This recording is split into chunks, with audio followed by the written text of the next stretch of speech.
Good evening, ladies and gentlemen, and welcome to Online Darts, the Live Lounge. Strangely, I've just lost my two co-hosts as we've gone live. Stay with us, folks, and we'll see what we can do here. Jarleth is back with us, and I'm not sure what happened there. And there's Gob, the miracles of modern technology. But we're back, guys. We'll start that again. Good evening, everyone, and welcome to Online Darts, the Live Lounge. It is no idea what happened there, guys. Absolutely no idea. But how are we all? Yeah, sorry about that, PB. I don't know what's going on. I decided to quickly. I've now done. I've Gob, and I've switched to 4G. So basically, my Wi-Fi is just as bad as Gob at this moment in time. It looks like I'll switch to my 4G. So hopefully, it stays throughout the evening. I think we may have just done that at the same time because in the loading screen, mine dropped. So I swapped to 4G as well. I feel a bit like Mario Balotelli. Like, why always me? Like, why is it always me? But the important bit is we got there in the end, gents. We got there in the end. Absolutely, first of all, absolutely, Jar, and that's the crucial thing. Congratulations. And that's the crucial thing. On Jar, what? Before we start, what huge congratulations, about? mate. On yeah, what? Right. On having a weekend off. Thing. And that. I'm actually having a weekend off the darts. Well, you say that, but you still bothered us in the WhatsApp chat when you said you weren't going to watch. Yeah, I did. Like this event, live tweeting after every single result from his personal account. Oh, this was a bit good. This was every single event. But to be fair, right, there were a couple of 12. games in there that were very, very good. They were very, very good, and thank you very much, PB. Really do appreciate that. A really weird 4 days it's been. I'll be honest with you now. 3 o'clock in the afternoon on Thursday, I'm thinking, right, how am I going to furnish the house? How am I going to do this? Then at 7 minutes past 3 on a Thursday afternoon, my life completely changes. So keep it going for everybody who is playing competitions and all that sort of stuff. Keep it going, because sometimes it does happen. There's no doubt about that. Someone has to win. But gents, yes, we go absolutely. straight like the Raymond van Barneveld shirt. Funny yes, the one that we haven't thought about. we just dragged out for the last 3 months. Yeah, however, we have got some other good comp prizes as well. I've raided the store cupboard, and we've got some more comp prizes coming up, guys. So it's all good. But great news: the World Series, the televised event, live on ITV, and it didn't disappoint, did it, gents?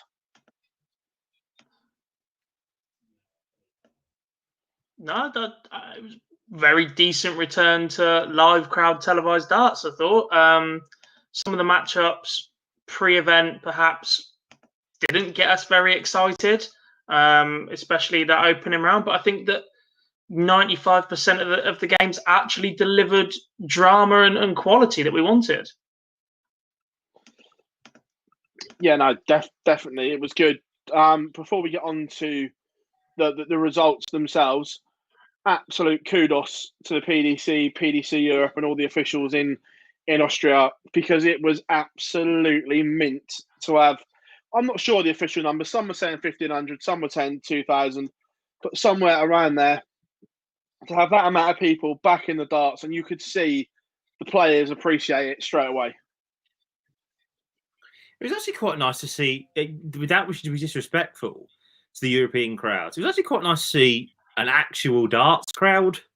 I appreciate what we get. Obviously, Ali Pali's a complete different story, but it was like we walked into the Winter Gardens, wasn't it, PB?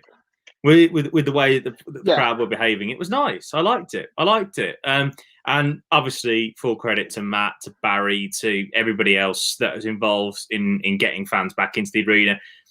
Whether we will see that here in the UK anytime soon, I don't know. But it is a way that we can potentially get fans back into the venue. And if we can do that for the Daddy, for Alexandra Palace because, of course, obviously Matt said during the week and even said on ITV4 that it was going to definitely be Alexandra Palace for World Championships.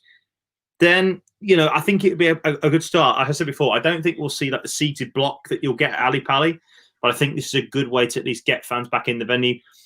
Whether you'll be able to tell them to stop singing "Don't Take Me Home" after having 10 pints on a Tuesday afternoon near Christmas is another issue entirely. But baby steps.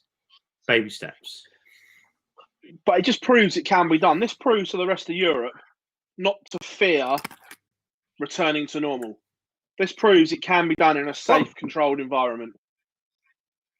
Well, Gob, you obviously are the biggest fan of us here of the World Cup of Darts. And where's the World Cup of Darts going to be held in 6 weeks' time? Same place. With the crowd. Yeah, with the crowd. And that's and they've shown how to do it. So there you go. Yeah. So, I mean, this isn't us arse licking the PDC either, by the way. Like, if the PDC had done something wrong or make a cock up, we will call them out for it. But since day one from lockdown, I just think they've been quality. They've been very, very good with their communication. Every time they've cancelled something, they've got there early and made separate plans for it. Everything they've tried is pulled off. All right, some others did webcam darts first, but the home tour worked really well. They've moved it up to behind closed doors events. The Premier League went off really well. This has gone off really well. If they can keep building that up towards Christmas, I've absolutely no doubt that whatever now happens with the World Championships and all the majors before that will be just as quality. They will keep forming, even if it's not what we're used to, but they will make the most of it. Let's be honest. When Gary Anderson had to pull out the Premier League a couple of years ago, the contenders were suddenly made. They keep making the best of bad situations and spinning something out of it. And fair play to whoever's coming up with these ideas because they're just quality at what they do. To be fair, not just the PDC, it's Matchroom in general. You look what he did with World Snooker, what Eddie did with Fight Camp. As an organisation, obviously the PDC falls under that umbrella. What Matchroom have done, full stop, has been nothing short of brilliant from everyone involved in the various teams and everything like that. I must admit, though, I would like darts in Matchroom Garden. Can you imagine the scene? Hard work. Getting Daryl Gurley, I think there might be a little bit more win than to buy tennis. Yeah, I must admit, it's just something that I'd love to see. Darts in the garden, and I'm not talking about MSG. I'm talking about Matchroom Square Garden. we will be seeing darts. Well, hang on, we will be seeing darts in the garden next year. All fingers crossed, of course. But let's hope so. Fingers crossed. Yes. So the World Series kicked off on Friday night with the first round stroke prelim, whatever you want to call it, before the seeds come in. Oh my days! I've forgotten from a working point of view what an absolute nightmare these nights are. But first to six turnaround times. Chaos, but loved every minute as usual. So, I'll say this very, very quickly. This is a nice prep for us and for you, or in particular, in terms of turnaround times, when the World Grand Prix is on in a couple of weeks. Do you remember those first two nights of the Grand Prix when it's first to two sets? Yes. Yes. It was a rude awakening, but a very good, very, very good one. Right, guys, let's go through how night one unfolded. Darius Labanauskas against Harry Ward. Let's be fair, it was fairly straightforward. Harry, we all know that obviously he's handling his tour card, and you could see that his heart really isn't in it anymore. Don't get me wrong, he tried, but you can see that heart isn't there. And Labanauskas, a fairly easy winner, if we're being completely honest. Yeah, nothing more to add. It was, I just wish we could have seen the game, but I'm sure we'll come on to that later. Game two, I really enjoyed this game. Damon Heta, a 6-5 upset against Ian White, but the Diamond will be kicking himself again. Blew a golden opportunity, but Damon Heta made the most of it and produced his best leg in the final leg, Gob. Yeah, I've never seen the man panic once. Not when we've seen him on Pro Tour streaming events, not when we've seen him at the World Series before. which is obviously where he first made his name, and not now. He just looks so calm no matter what the situation is. And I think that approach is what's allowing him to pinch these close-knit, tight games where, without being disrespectful, I think the players can drag each other down a bit, especially someone like Damon. He's got that James Wade ability to pinch legs that he probably shouldn't have, or to bring it down a level and then just grind out victories. And this was another example of it. Didn't give up and got the win. I saw, Jar, you shaking your head during that one. Have you got something to add about the Diamond? Yeah, you say it was an upset, but Hetter's won on the television. Ian White hasn't. And Ian White not winning on the TV. Bloody hell, that's a surprise, isn't it? No. It's Ian White on television. And this is why I'm not surprised at all if he ever loses. I'd be more surprised if he ever got to a final on television. It just doesn't seem like it's going to happen. And people who say, I'm sorry, I don't want to be that guy. I really don't, but I'm going to call it for what it is. People who are always moaning on Twitter, who are true darts fans, and they do appreciate how good of player he is on the floor and on the Euro Tour. But people who go, why doesn't White get a place in the Premier League? Because he doesn't do it on the television. Simple and as plain as that. This is a big opportunity for him. Appreciate Hetter's coming off a Pro Tour win, but you can't give away that opportunity again. He had chances to win it. He didn't win it. It's what happens with Ian White on the telly. I want to be nice, Phill. I want to be nice, but I can't be nice, and this is the problem. I'm not a happy man about that, but I've got to call it how I see it. Third game up. Brutal. Now this was an upset. this was an upset, but we'll come on to it in a minute. Cody Harris dumping out Dave Chisnall 6-2 in an upset. But first of all, Chisnall was absolutely atrocious. Atrocious. Don't get me wrong, Cody did enough. Nicely. But not enough to beat a top quality player. Cody Harris played well, but he wasn't that good. But Chisnall just, absolute coupon buster in game number 3, Jar.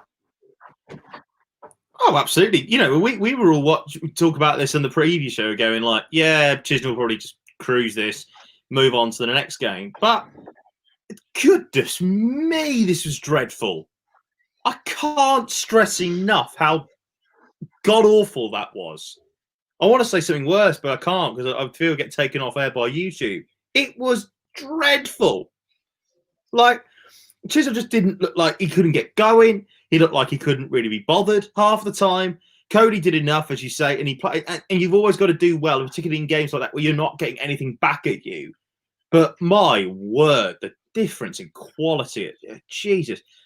You know, and the thing is as well, again, Chisnall's one who's played in the Premier League. He's played on these big stages. He's yet to win a TV title. He's been to so many finals. Like, are we starting now to see this sort of decline even further of Chisnall now? I don't know. He hasn't really been the same, bar an appearance at the World Grand Prix final last year. What has he done over the last 12, 18 months on the stage? Nothing. Well, I've said it for a long time. His action doesn't stand up under pressure. And that's half the issue. It's horrid. It's horrid under pressure. The way that he just flicks him in and he starts jabbing at his elbow. Like, I don't get how he's as prolific in the 180s as he is. And it wasn't always like that either. That's something he's developed. And I think that's not dartitis, but something similar where it is a mental block and it is a fear of missing. And then he's letting them go late. And I think that's sort of been developed for the just sheer number of big events that he's lost out to the likes of Michael Van Gerwen, who just completely has his number when he gets to any final. I mean, we'll forgive players for bad games, especially this year. But I just think the difference that some players are now coming in between their A and their B game is getting bigger. So players are more than capable now of throwing in that 104, 105 average, as is everybody else. But we're seeing more and more of these shocking sub-80 averages. I've seen university darts better than average better than 78. The one that makes me laugh is where he knows he's let go of it late and tries to correct it in midair. It's like, His back as well, because honestly, if he keeps snatching out like that, he will tweak his back. If you get a really cold venue or something, somewhere like Minehead in November, and he goes up snatching his darts in like that, he's in trouble.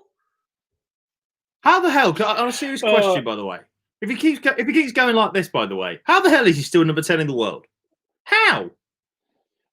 Like, yeah, I don't. This is the way the 2-year rankings work. All of a sudden, it'll do what Adrian Lewis did. It'll just fall off a cliff, like click of a fingers. Well, after Ali Pally 1 year, bang, you're gone. I don't understand. Yeah, also as well, apart from the Grand Prix last year, he hasn't really done that well at getting to any of the big TV events. He's not really made semi-finals. He's not made finals. He's obviously he's starting to turn into white, doing bits on the floor, doing really well on the Pro Tour, just not doing well at all on the stage. By the way, I've seen a comment on the YouTube comments as well, Phill, from Rach saying, "Have you been drinking, Jarleth?" Not yet. I wish I was during watching that performance. Jesus Christ. Good start. Yes. Then the Dutch destroyer, Big Vincent, 6-0 over Joe Cullen. Joe, not at the races, but Vincent, very polished. Again, we'll come on to his results later on, but at the moment, you have to play well to beat the big Dutchman. Yeah. I think you do. He's one of them that if you let him get on a roll, he will get out in front of you and he will steamroll you. He's a bit of a juggernaut, right? If you don't stop him early or start landing the odd jab on him as if it's a boxing match, you don't have to land the big haymaker on him, but you have to keep landing jabs on Vincent to keep him within distance of you. And if you can't do that, he will just put legs away from you. He will just keep going and going and going. He's not a player who will suddenly implode. Right, and that's what happened here. Again, not the best average from Cullen, only an 83, and quite disappointing after his weekend, his week's work, in the autumn series. Some of us were on the fence, but we tipped Cullen to have a good crack here. And it just didn't materialise once again. And all right, this isn't an occasion where we're looking at Joe going, how did you not get over the line? This is, how did you even not get off the start line? Yeah, well, I think that obviously for some players there was something happening on stage because you could see Joe mimicking that there was a breeze or something, and that was a common theme through the weekend. It wasn't just Joe that was doing this. So look, I'm not saying that was the contributor, but obviously Wingate or something was playing on his mind, I'm guessing. Is it like AD Lewis in that semi-final of the Worlds all those years ago? Sorry, Gob, I didn't need to bring that up, but Phill just set me up there for the tea. Sorry, mate. There you go. He's reeling it out there, ladies and gentlemen. For our podcast listeners, he's there absolutely reeling in the bite that we've just thrown out there. Well done, PB. Well done. Next up, Jeff Smith beating Fallon Sherrock 6-5, dodged a bullet, Queen of the Palace, missed opportunity, but she played some, especially in the first session, some amazing stuff, but blew 4 match starts over 2 legs, if my memory serves me correctly. Jar? Yeah. Look, I tweeted this out on Friday. Yeah, on Friday night when I was watching this, I tweeted this out after the first session when she was 4-1 up. What, are we surprised? Really? She's mint. Like, I don't get this sort of thing about, this sort of stigma about this. She's absolutely mint. I mean, obviously, we're all hopefully looking forward to a battle between Lisa and Fallon in the women's series in a couple of weeks' time. Obviously, Mercurial and Bo, which we've all talked about, and I'm sure we'll talk about on future shows. Going on to this game, the irony, by the way, I'm not having a dig here, but the irony of Chris Mason saying she doesn't get phrased by the finishing line and then missing 4 match starts, I thought was quite ironic. It must be said. However, commentators first. Look. Absolutely. They don't dig it at Mace. It was just funny how he teed it up, and that's how it worked. But no, full credit as Jeff Smith, because if your opponent misses, particularly when she has 3 match darts, with 3 darts in hand, you've got to be in that position to take advantage of it, and he did. Fallon not quite getting over the line, but this wasn't a sort of game where she didn't do herself injustice. She just, as well in that final leg, and the final couple of legs after she missed that 4th match start PB, it seemed to me that she just couldn't find the big treble. She kept missing treble 20 either low, she kept missing treble to 19 high, she kept missing in the 18s as well, she kept blocking the treble bed. It was almost as if like she was shot over the fact that she couldn't quite get over the line in that moment. That was the biggest problem for me, I think, from there. But full credit, Jeff Smith, you got to stay with your opponent, and he did, and he had the darts in the 11th leg, and he won it. Simple as plain as that. Yeah, I think a lack of match practice did her in the end as well, as in competitive match practice, face to face with someone, where the likes of obviously. I'll say this though, by the way. Yeah, sorry, Peter. I'll just say really quickly. She set herself up 76 to win the match, and Jeff Smith took out a 109 to win it. That's some stones. I appreciate, she's on 76, and she'll minimum get. About to say she'll get a minimum dart, 1 dart at double 18 there if she because she will go 20-20 double 18. That's what she does. It's her favourite double. So to take out the 109 in that circumstance is bloody excellent. Excellent work from Jeff. Next up, Krzysztof Ratajski beating home favourite Mensur Suljovic 6-3, and Ratajski was mint. Absolutely mint. Back end of that game, almost unplayable. Because he is. God. Jury's he was 3 points lower in the average. His turntable scoring was less than Mensur. His just timing was fantastic. The 141 and the 144, out of this world. Absolute quality. And to be fair, we saw him and Glenn Durrant this weekend get a little bit more emotional on stage than I think we have in the past, with the way that they reacted with certain things when they missed or when they hit. And we normally describe them both as quite cool customers, but you did see both of them getting not more irate, but more gesticular, shall we say, on stage with what was going on. But he was absolutely unbelievable. To turn Mensur over the way that Mensur was playing, just unbelievable. 50% on the doubles, 2 checkouts over return, only won 180, but 9 140s. He was solid, mate. Absolutely solid. He is a top 8 player, easily. And everybody knows it. The minute he delivers what he can do on the floor, on a stage, for 3 to 6 months, he's in the top 8 players in the world. Yeah, but Gob, he's in the Premier League 2022 already. I'm sorry, Gob, I need to just jump in here quickly. How many times have we said this about a player, though? Until when he backs his floor game up, he'll be absolutely fantastic. When he backs his floor game up, he'll be fantastic. Appreciate he's not that much time in the BBC, about a lot less experienced players. I just think he's too good to not. He will be in the Premier League, not this year coming, but next year. Krzysztof Ratajski will be in the Premier League. I disagree. I think he's got half a good. If he has one, well, not necessarily. I don't know, because if you're in the top 8, then you're pretty much guaranteed there to be in the Premier League. I think. I really do think that they can't leave you out. Not if Ando's outside the top 8. Not if Ando and Dimitri are outside the top 8. Oh. Well, no, hang on. Well, no, hang on a second. If Ando and Dimitri are outside the top 8, that's fine. There's 2 places, and the top 8 get the rest of the 8, do they not? Because it will go back to a 10-man. Surely, there's no way they can continue the contenders for. Yeah, they can't continue the contenders next year. Surely. I 100% think it's going back to 10 next year, and then they'll try and mix it up again. We'll come on to this into another show, but Georgie Noble will come up with an absolute belter of an idea for the Premier League. Absolute belter. We'll talk about this maybe at the end of the show. I'm sure. But yeah.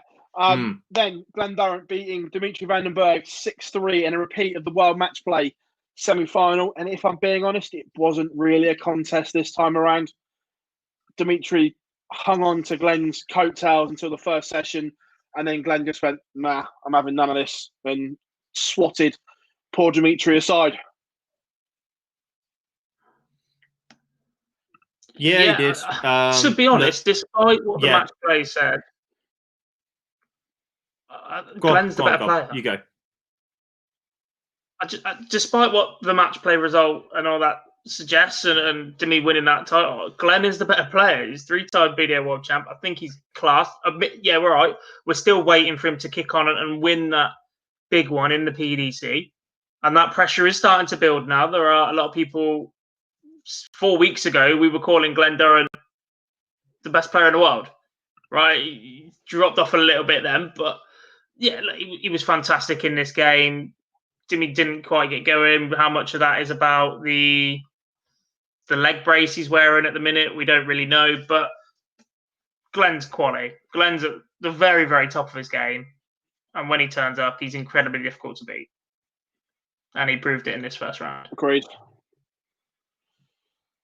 Last game I of prefer the not to session, speak. and the less If said I about speak, this, the I'm in better. big trouble. The last game, it wasn't pretty. Steve Beaton beat Simon Whitlock 6-5. I think it was 9 breaks of throw in 11 legs or something, and it was fairly garbage from both. I think it's a nice assessment, shall we say? Yeah, do we have to talk about this? Can all we I'm just saying move is on from I'm this game? genuinely Please? quite worried about the number of sub-90 averages we're seeing in PDC darts at the minute. 100%. 100%. And I understand that Practice lockdown time, means that's some all I'm players saying. aren't practicing properly. They've lost their practice time. A lot of them will use competitive local leagues, and obviously they haven't really restarted as such. So the problem is, how long does it take them to find this form again, and what sort of an opportunity does that provide to somebody who has managed to practice, people that haven't, for the biggies such as the Worlds, where the difference of a round can be 7 or 8 ranking positions, if not more. All I'll say, after 6 months of not playing, your body is out of practice. Yeah. Depends how you lock down, Phil. The penny finally dropped there, Gob, didn't it?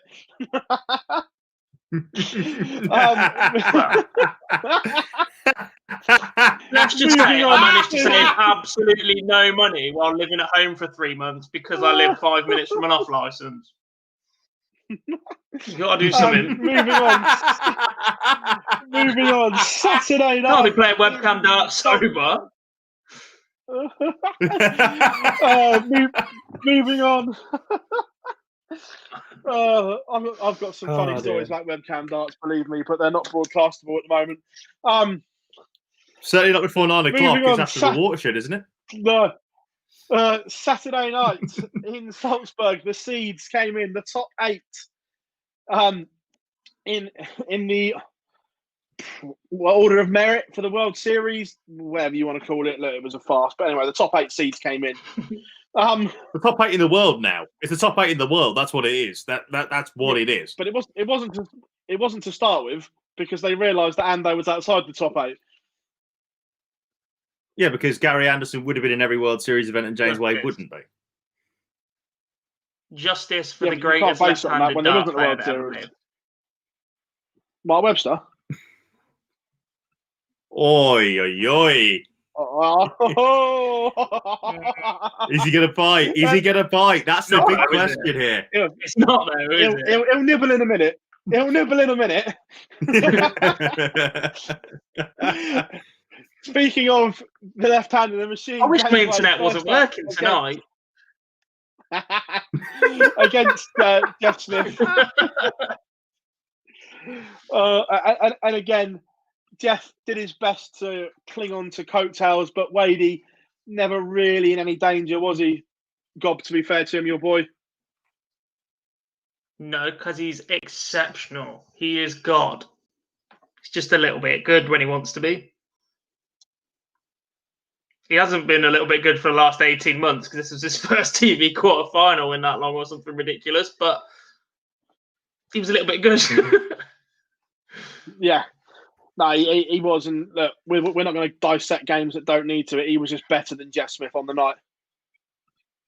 Yeah. By a long way. To be fair, I think we can say that about 5, 6 of the seeds here comfortably. Well, the 2 games that we expected with the draw to go close.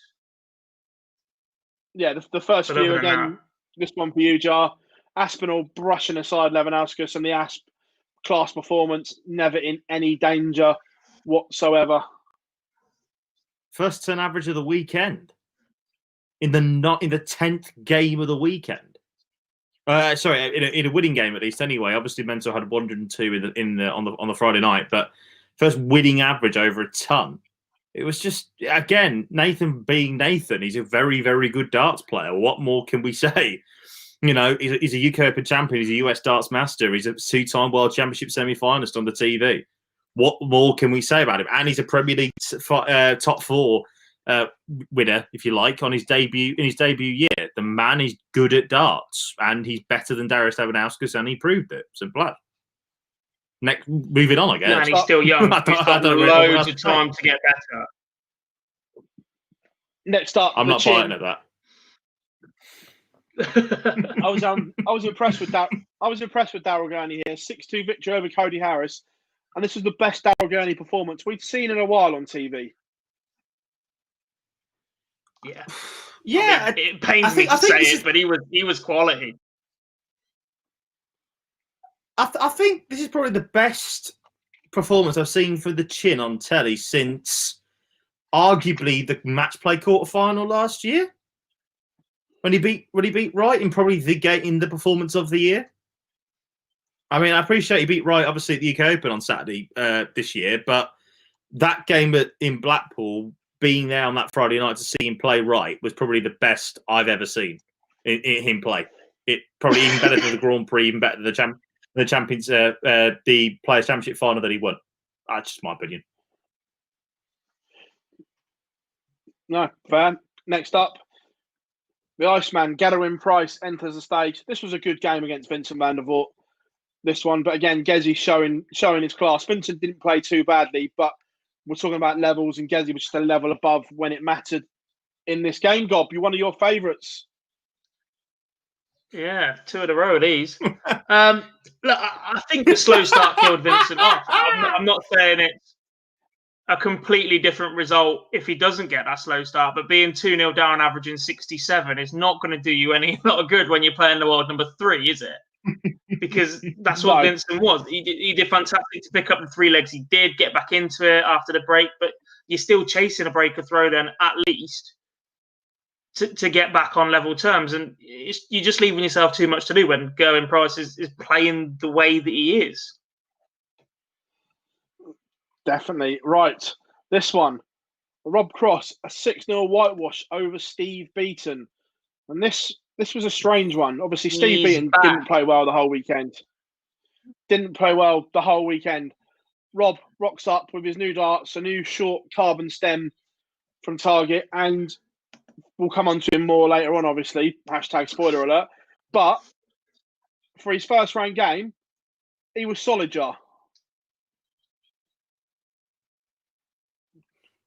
Yeah, but again, we talk about the quality. I mean, you know me, I'm all for a bit of #late night beating. But I've got to be honest, mate. This was awful again. Dross to watch. Not a great game. Yeah, he beat him 6-0. Always great to see a whitewash. Obviously, not great for the players involved. I know that, but on a serious note, what do you want me to say about this? Rob Cross played well. Steve Beaton was awful. We move. I honestly, this game was just pointless, and it's just that you know that Alan Partridge gif where he's like that. That's literally it. Next up, world champion. I've got past that ability now. I'm just trying to be nice. I'm just calling it how I see it tonight. Sod it. Peter Wright, 6-3 victory over Damon Heta. Again, Heta did some good stuff, but a slow start cost him in this game, Gob. Peter Wright never really in any danger. Yeah, the same. Without being disrespectful to Damon, I think around a 94 to a 96 average is as good as it's going to get from him over a sustained period. I haven't really seen him go berserk. So if Peter's in A or B game mode, then he should win this one comfortably. That's not being disrespectful to Damon, but I think he relishes off games where there's scraps more than games where you can get out and completely blow your opponent out of the water. Snakey was solid. 60% of his doubles, 8 140s, 4 180s. No checkouts over a ton, which is unlike him, but solid day's work for the future world number 1. Where's the mute button? Whoa! Whoa! Whoa! He's going for the bike back. I love it. Yeah, he forgets this is my show and I've got the controls. He's gonna, well, to be fair, you won't need to. You You won't can't need to take get rid it, of Philip. Phil, Don't dish it out. It's not even that. It's a case of his internet will go anyway, so you won't have to listen to him soon. You're paying my phone bill this month. Put game of the night, and it was the game of the evening. World number 1 Michael Van Gerwen against 3 times Lakeside World Champion Glenn Durrant, and there was another dozen victory 6-4. But this was a proper game. Both of them 102 plus averages, a thoroughly decent game of arrows, guys. And we were both. This was not. Or we were all on Twitter. This was decent. Yeah, this wasn't just the game of the weekend. Sorry, it wasn't just the game of the night. It wasn't just the game of the session. Game of the weekend by a long way. By as distance as it is from here in my house in Solihull is Salzburg in Austria. This was bloody excellent. And it was decided by one mistake. One mistake at double 16 from MVG cost him the game. And that's the way that elite sport should be. And that's the way elite sport works. Full credit to Dustova hanging in there. Both had chances to try and break the throw early on. If MVG hits the ball for the fish, then we could be having a completely different conversation. But full credit to Dustova hanging in there. Brilliant performance. And although the O has gone, to have that sort of really good record against MVG, that's going to bug him. That's going to bug Michael. We all know him. You know him a bit better than most, Phil. It's 4-1-1 now, I think. I think it's 4-1-1. Or it might be 3-1-1. You won't like that. Yeah, 3-1-1. Yeah. We were not like that. No. So... No. He won't like that. Completely agree. You can have a go on this one. Fantastic game of darts. Fantastic game of darts between 2 players that are exceptional. They bring the best out of each other and all. Let's be honest. When they've played each other, I don't really think they've produced a dull game. We said it numerous times, but does a relish is playing these top boys. You almost feel sorry for Van Gerwen here at the minute. Despite everything he's done before, he's obviously looking for a return to form, and he goes and draws the one man who's got probably the best winning record against him in the last decade of PDC darts. It's sort of like it never rains, it pours. Sure. Drops out the Premier League, and obviously does okay at the Autumn Series, but doesn't mop up and finishes second, and then runs into Glenn Durrant. Of all the seeds, of all the quality, you look at the rest of the evening without being disrespectful, but to me, Glenn Durrant is a player whose name should be on the left of that list, not on the right. He is as good, if not better, than some of those players in that 8, and he will be.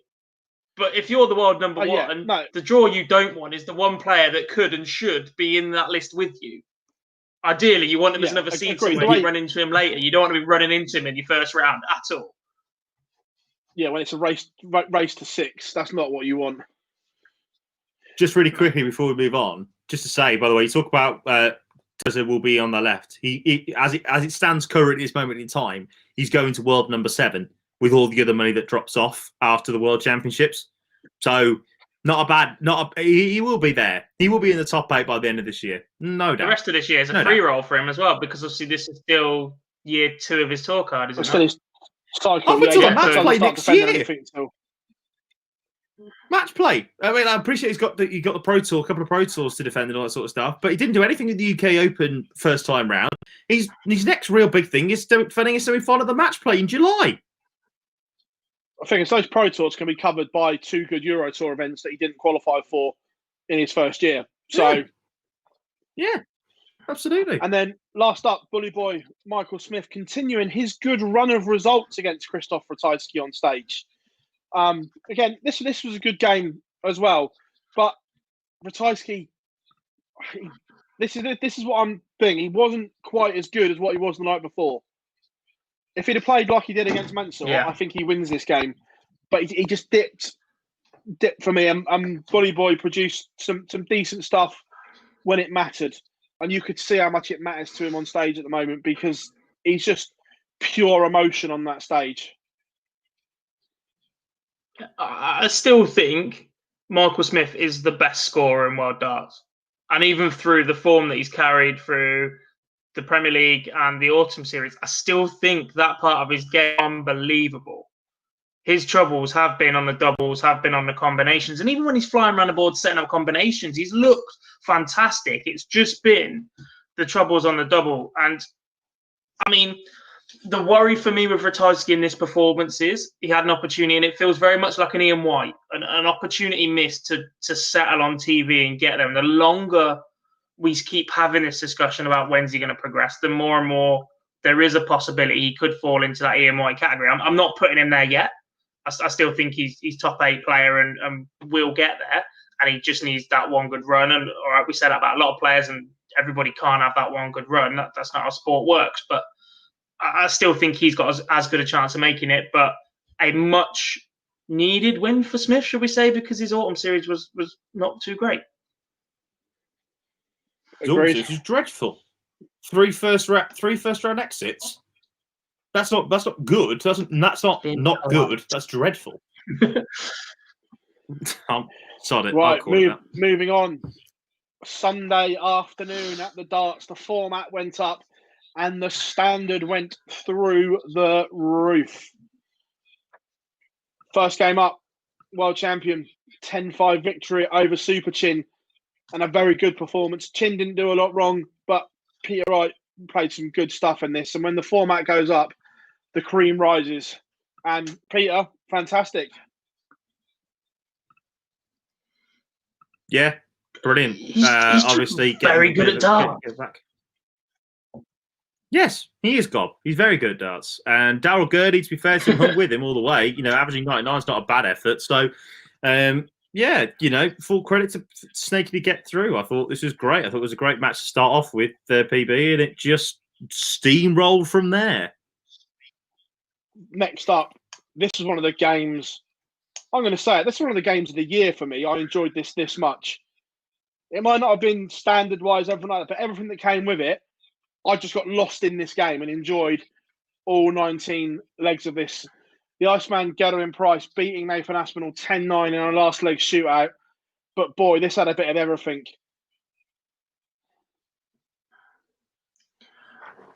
I think they're both very similar characters in that they're very emotional, heart on the sleeve players. They like the reactions. They like giving it big, and they like the testosterone, if you like, of doing something good and landing that jab or landing that punch on your opponent as they to and fro in a match. And they just feed off each other. The energy when they're both on stage, they're never still. I think they both got a little bit of movement in their action as well. That just it just goes at such a good pace, such a good atmosphere.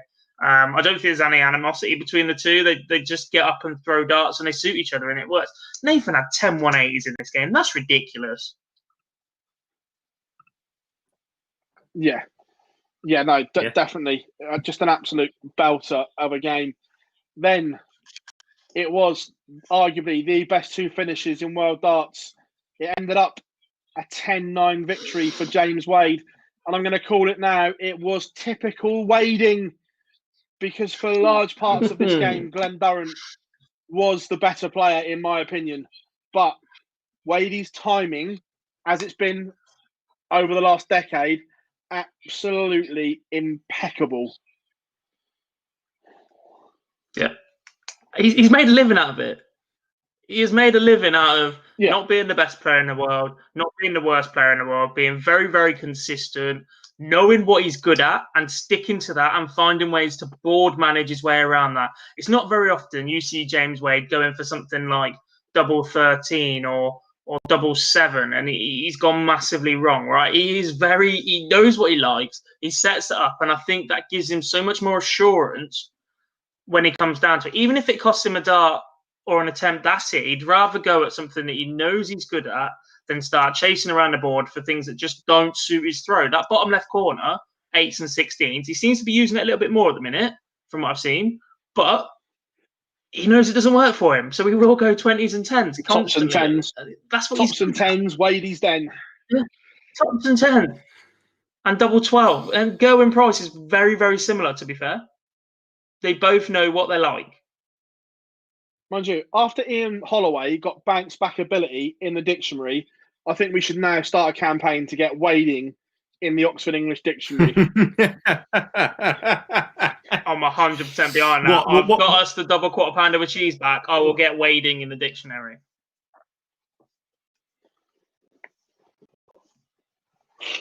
But I would missed claim opportunity that, for Darren. To be fair, especially with the way the rest of the evening or the rest of the session and evening played out, Glenn will be at home at Middlesbrough. Hopefully, he's listening to us tonight or catch up with us. He knows this missed opportunity with the way everything else unplayed. But last game of the evening, it was Bully after. But hang on, God, before we move on, PB, I've got to say this. I've managed to hold it in for the last half an hour. I'll say it now, or 45 minutes that we've been on.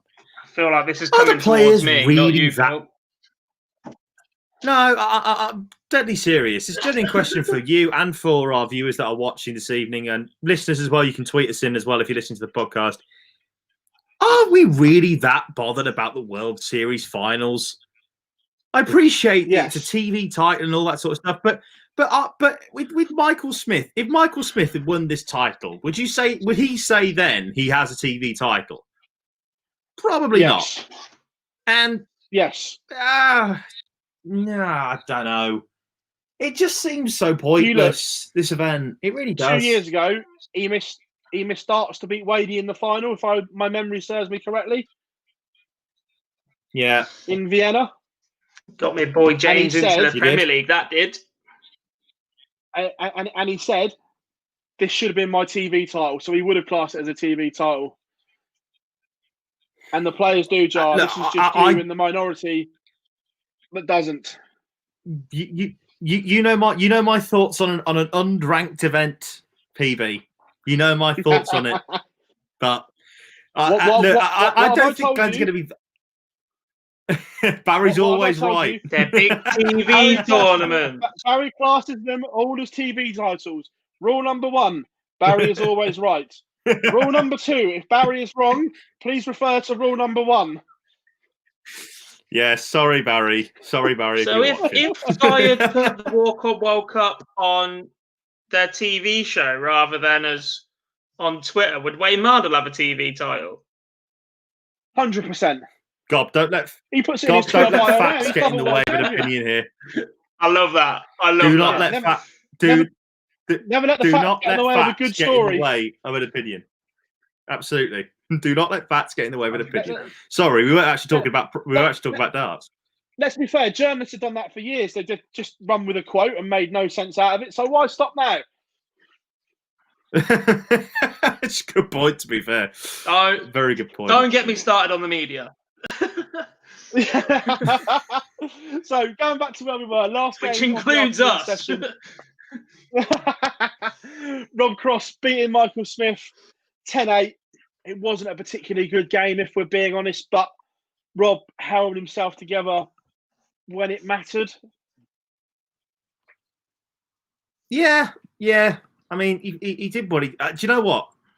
It's the best Rob has looked at any tournament, I think, for probably, I'm going to say since the Euros last year, because he obviously won that. But, I appreciate maybe the UK Open quarter-final, but even in the UK Open, didn't really see much of him. I think this is probably the best he's looked in a while, to be fair to him. And he looks all right. Fair play to him. Yeah. Definitely, and you could see again. Winning ugly is a good sign for Cross. Well, he's won ugly for the last 2 years.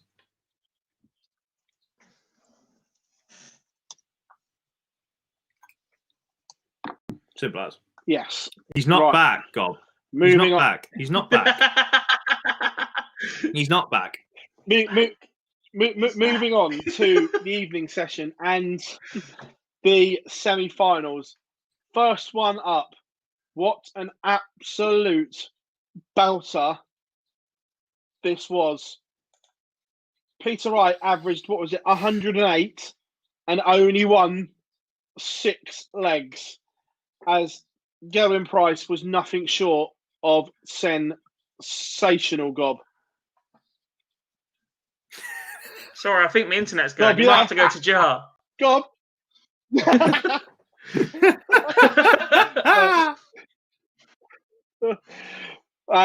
Jar, talk us through. Peter Wright must have felt like he was fighting an octopus.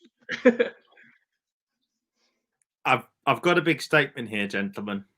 I've got a big statement here. Do you agree with what I said last week? This was the game that made Gerwyn Price the current best player on planet darts. He just is. I called it last week. And this takes a lot. And it takes a lot for me to change my mind from Snakey. It takes a lot for me to take my mind off it, especially when it comes to a World Series event, which is everybody talks about it being a TV title. It is not a ranked major. In my opinion, it doesn't count. However, games like this, where your opponent averages 108, you're averaging 102, you're pinging doubles for fun. You know, you are hitting over 23 100s, 4 180s, 11 to 23 on the doubles.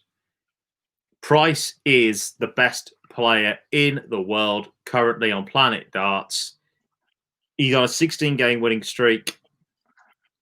And I can't see anybody at the moment, when he's on his A game, I can't see anybody that stops him. And it takes a lot for me to say that, because I don't like agreeing with our friend Mr. Bars over here, listeners and viewers.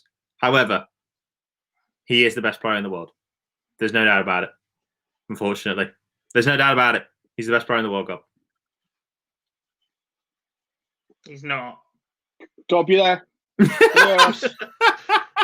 I appreciate you got dial-up internet, but like I can appreciate you. Okay, so who is then at the moment? Who's better than him? I still think Snakebite is. Look, this is an absolute. Hang on a minute. I'm looking at the game. Whoa! You called Guzza. You were calling Guzza the best player in the world 2 weeks ago. Not 2, 6. At the end of the Premier League, and at that point, did I not even turn around to you and say, Duz is the best player in the world right now, but Peter Wright will win the Premier League? We'll have to see that. But yes, I did. Yes, I did. This is why I like the FDI rankings, because they're more like golf. They change to who's playing well. Yeah. And I don't even need to look, because I know who's top of the FDI rankings right now. Gerwyn Price. Correct. The man who's never won anything on the development top. Semi-final, Gezi, sensational. Peter, he's done nothing wrong. He's just run into an absolute juggernaut of a Welsh star. What? In the first. I still can't work out how it happened. Doesn't matter how it did. It did. It's in the ledger. You can't change it. Every single stat. Every single stat. Strange game. Second one. Rob Cross booking a place in another TV final. 11-7 win over James Wade. And I'm not going to lie, this wasn't easy on the eye, gentlemen. I know he's your boy, Gob, but both of them, this was quite even more so when the result comes out this way. Yeah, not great. Not great at all. Sit through that and get dicked 11-7 by a man who's had absolutely no form for 18 months is not a joy to watch. Yeah, it wasn't a great game. They slugged it out a bit. 11-26 for the finishing is not what you expect from James Wade. Bad night at the office. But semi-final for him, picked up some prize money, keep him ticking over till Christmas, because I'm sure he's skint by now, as all the top 8 are. He'll pop up somewhere and he'll go on one of these little runs and he'll do what he does, won't he? There's still hope. Worst case, his wife is fantastic and he's got a little boy at home, so carry on. Right, take some... takes positive outlook. Positive takes until us the on last to the goal. final. The picture is a spoiler. However, we'll bring that up in a second. But the final was won by this man, the Iceman, Gerwin Price, picking up his third PDC televised title. However, in such a short space of time, how did Rob Cross go from playing absolute disastrous to playing a very good game in 20 minutes is what I'm trying to work out. Because there's been no inkling of... This is what it was like at the Euros though, last year, wasn't he? The reason why he won the Euros is because he beat a knackered Price in the final. Now, at the Euros, he'd obviously won the match play, but there was no inkling coming into that event. He'd just been absolutely pumped in the Champions League the week before, finished bottom of his group. So how the hell do you think he's going to go and then go win a European Championship? I mean, we've always said it, if it's your weekend, it's your weekend, but this came from nowhere. Yes, Rob Cross, 8-4 up at one point. 8-4. He said it himself. He's been practicing really well. He's been putting the good legs together. It's been the bad legs in between that damaged him. And he just didn't have as many bad legs in this final.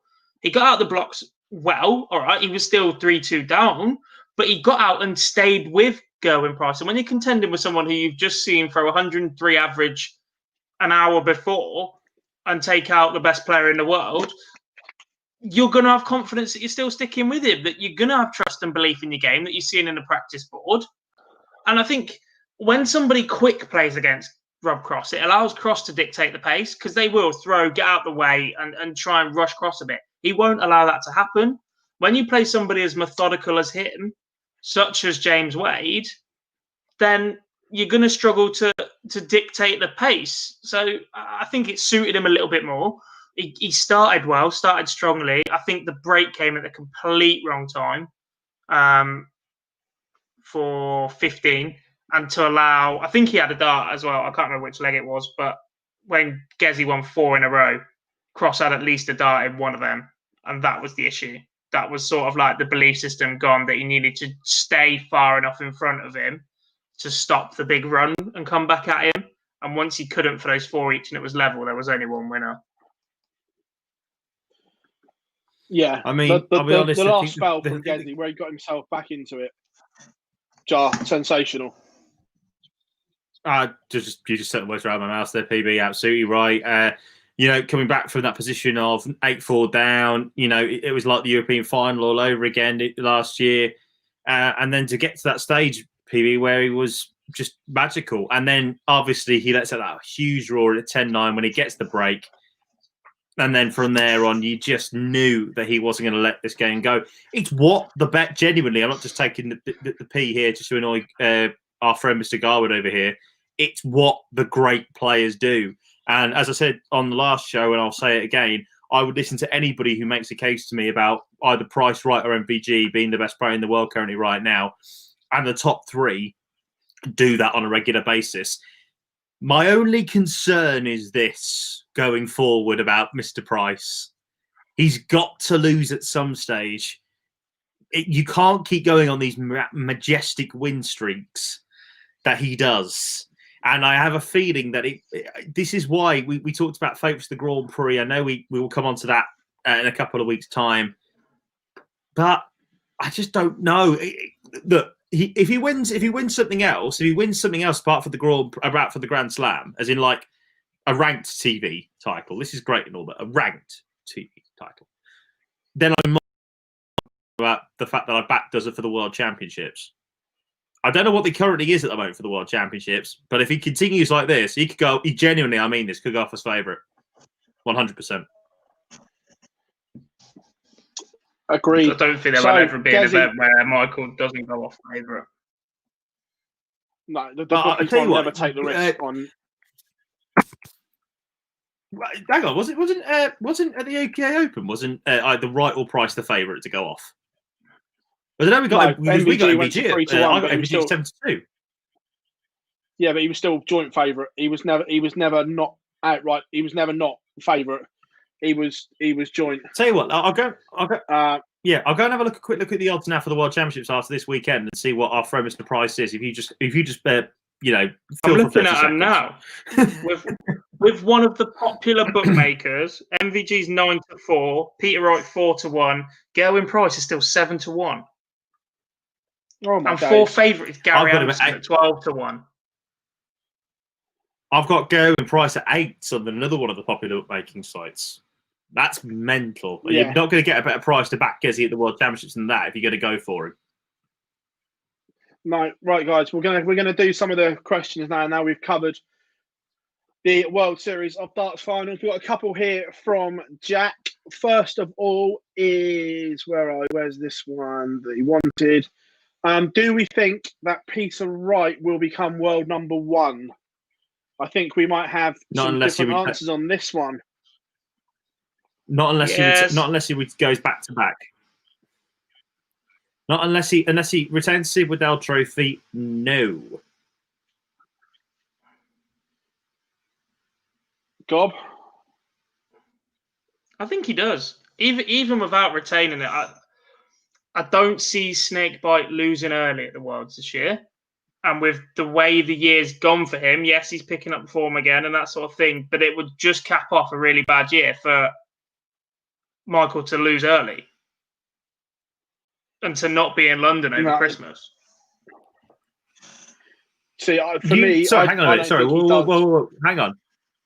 Sorry, 1 second. Are you suggesting that Michael Van Goen's going to be going home before Christmas? No, because we can't even see the draw. But I'm just saying, like, of the two options right now, I'm more confident in Snakey going deeper, and I'm more open to an early round loss for Michael Van Goen at the World Championships than I have been for the last 5 years. I think an open round loss is more likely than the Rene Idams game, and I was sat there watching it unfold in front of my own eyes. Right. Well, this is the key question for this one, right? For me, about Wright. Do you know what he's defending this time round? How much money he's defending?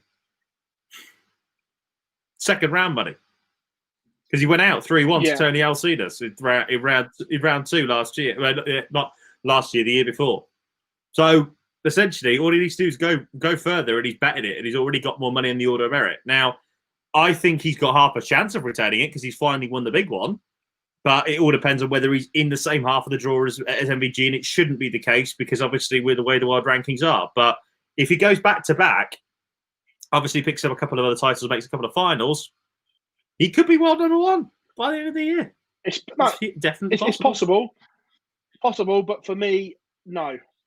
And Jack's second question is, do you think Phill Taylor should come back to the PDC Tour? For me, absolutely not. No. Darts has moved on and is in a better... it's in a better place, as in there's more people winning and everything like that. It's spread around, and plus, he won't go to Barnsley, Wigan. So, no. Could he play on a World Series event somewhere? Arguably, yes. But on the tour, for me, no. Game 2, UK Open qualifier. See if he can do it there. If not, then, it's lovely. But go. No. I wouldn't mind seeing him at UK Open. Possibly a Legends contenders rather than a current players contenders. I think that would be more likely. I think current contenders is a bit sceptical with the way that the players are picked. I mean, it's more likely than Raymond van Barneveld. But... Yes. I was trying to think of something to compare it to that was PG, and I just couldn't. So we'll move on. And we'll move on. Right. More chance of me waking up and supporting Everton. Do you want me to bring the one out from last week that made everyone laugh? No. We've always got through a show. We've always got through a show where I don't have to put the explicit on the podcast audio. So let's try and keep it that way, gentlemen. Next one is from P. Danny. Who will be the biggest name that doesn't qualify for the European Championships? Now, this is interesting because of the absolute mess. That doesn't count. Because of the absolute mess the European Championships and the Euro Tour is in. We've only had one. I think we'll have 4 before the European Championships cut off. Are we agreed there, guys? Yeah, well, obviously, it's this. Yes, because obviously, of course, the big news came out from the PDC today, didn't it? The big news came out from the PDC today that Sindelfingen and Riesa, we are going to get 2 more European Championships. That will be it, I think, before the European Championship, according to the PDC press release. Yes. So there's one this weekend and there's 2 more. Now, I'm looking at the PDC Order of Merit, the European Order of Merit, as it stands now.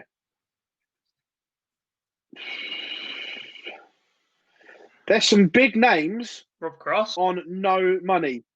I'm just going to run you through the names that have no ranking money on the European Championships Order of Merit. Daryl Gurney, Dave Chisnall, Ian White, Glenn Durrant, Adrian Lewis, Johnny Clayton, Joe Cullen, Jermaine Watamina, Max Hopp, all have no pounds or euros to their name. Because they missed the first one, didn't they? Because they didn't go to Belgium. Well, Daz lost first round, didn't they? Sorry, Glenn. Of course, yeah. Of course he did, yeah. I think it was only Adrian and Daryl that didn't go to the first one. Yeah. Yeah. Apologies.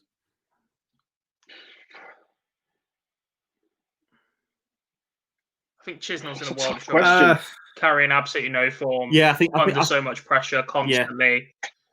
He's in a world of trouble. I think Daryl Gurney, I'm worried about how good he could be for the back end of the year. He's won at the Grand Prix before, albeit at a different venue. And he looks very good again. Not worried about him. Ian White, Euro Tour, possibly not quite TV. Get in at the moment. Yeah.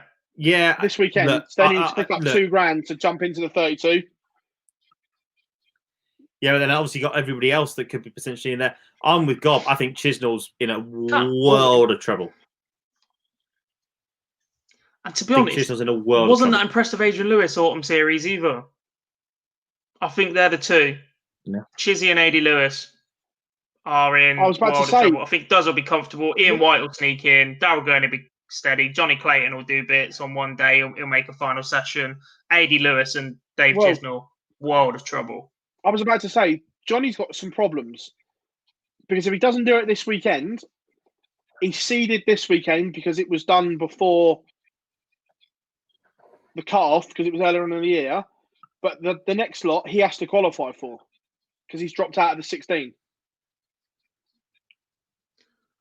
So to be fair, though, when there's quite a small amount of ranking money between it at the minute, I'd rather be qualifying. Yeah, because you get it first round. That first round, when you win, that first round money goes on your ranking. Yeah, with only 4 events, I'd rather be qualifying than being there and having to win a second round against somebody who's already warmed up and played.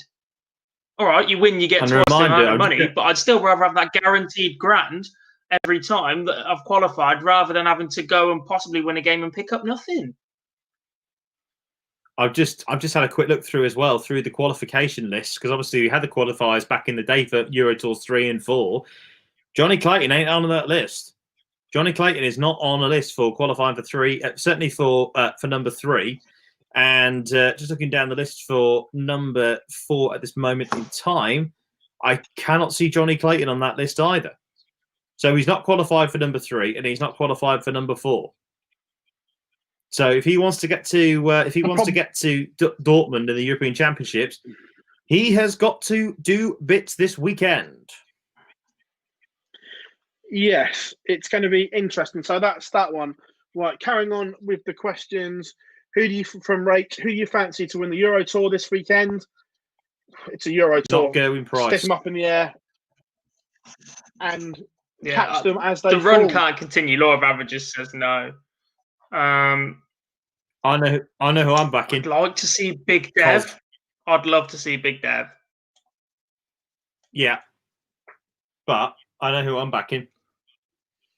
The man who's got literally zero form coming into this. No, he doesn't. He does not play in green.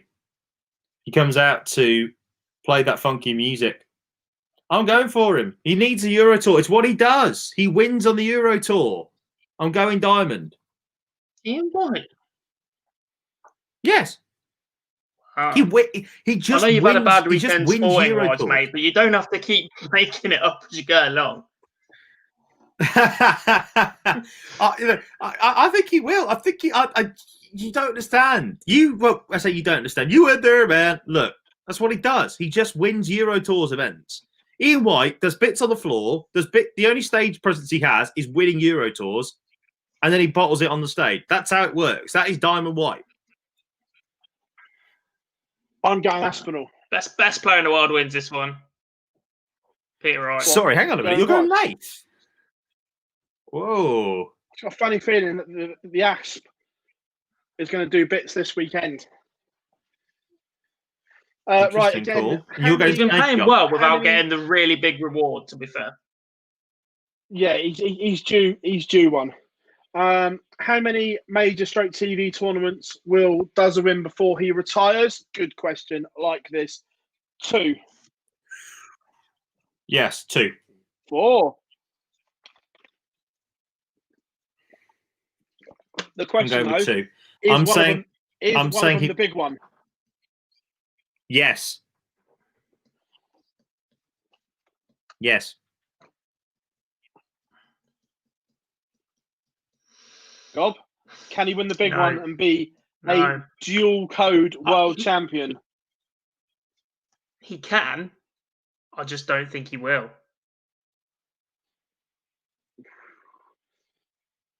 Interesting. Patrick, he you're a thinks brave Gurney's man. going to miss out. Brave man. Yeah, brave man to back He against thinks Gurney's Glendora at the gonna World miss out. Championships. Yeah. Durrant is good, but he's no Steve Maish.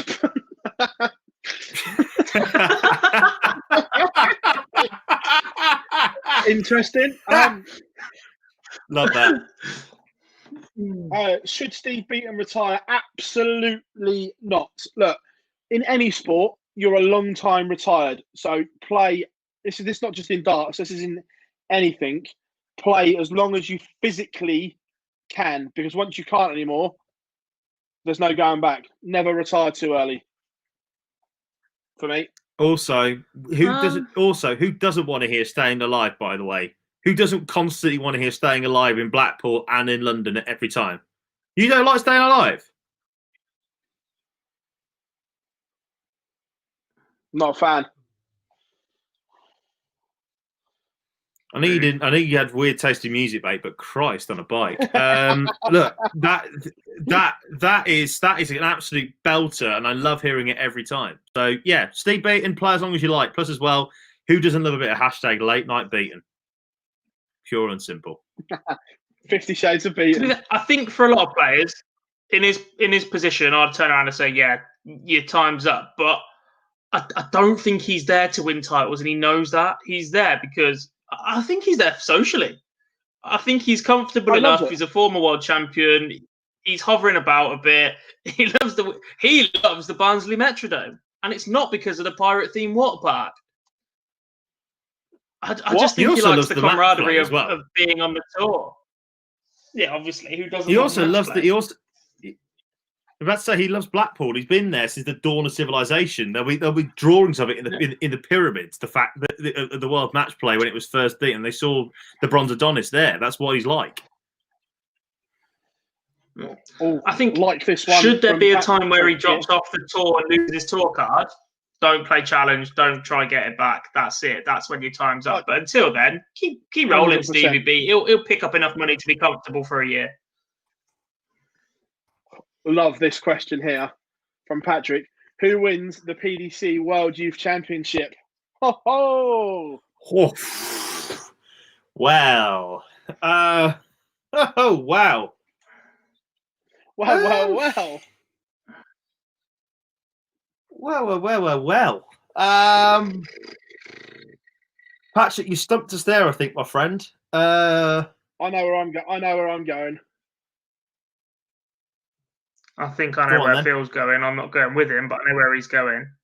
Yeah, actually, I think I might know where he's going now. Yeah. Go on, PB. Nico Kurtz. That's the one. There we go. I think guess this what? boy is an I'm joining absolute him. superstar in the making. I'm joining I really him. do. I'm joining him. I think he's absolutely mint. I'm absolutely with him. Mint. I think Yeah. one day you will see King Barry lift the World Youth title, but it's not now. Agreed. It will be in a couple of years' time. But for now, I'm with PB. Nico Kurtz all the way. To be fair, how good though would a Nico Kurtz King Barry final be? What, on that stage in mine end as well? Beautiful. Don't disagree with either. I think Ted is in with a massive shout. I just think he's experienced enough in that environment now, as well as being a tour card holder.